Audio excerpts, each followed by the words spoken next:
tonight, people outraged at the cost of their utility bills confronted those who approved the rates.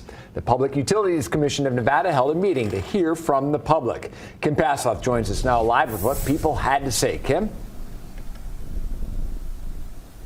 Yeah, nearly every speaker had the same message. Their utility bills continue to go up. Low-income families and fixed-income seniors say they simply can't afford it.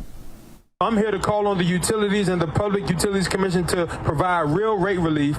Concerned citizens came together to question utility bills. One was $500. Another one said it was $800. Pastor Marlon Anderson of the Faith Organizing Alliance is pushing back, saying rates must be lowered. What should they do? Just go in debt? Live on the street? I don't think so. We have to do something about it. The Public Utilities Commission of Nevada holding a consumer session, listening to dozens of customers. I stand here before you today to declare that we will not stand idly by as these companies exploit the working class. Diana Diaz, a member of Make the Road Nevada, has been homeless before and says she is once again on the brink of losing her home. The rising costs of utilities have placed an overwhelming burden on my fixed income. We've gone from record high, heating bills to outraged summer cooling bills, and we just can't keep doing this. Dr. Mary House demanded more affordable energy, but also cleaner, saying utilities' reliance on fossil fuels like natural gas are a big part of the problem.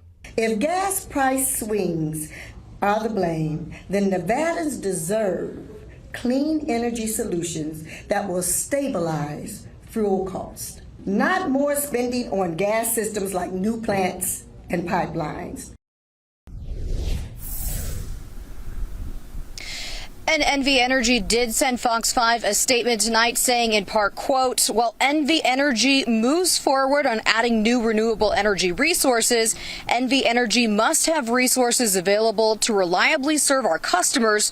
Natural gas is important for reliability and, in fact, allows NV Energy to pursue more renewable energy because those natural gas units can quickly ramp up and down in response to available renewable resources. You can read their full statement on our website, fox5vegas.com. Again, tonight's meeting was just a listening session, so no action was taken. Reporting live tonight, Kim Passoff, Fox 5 News, local, Las Vegas.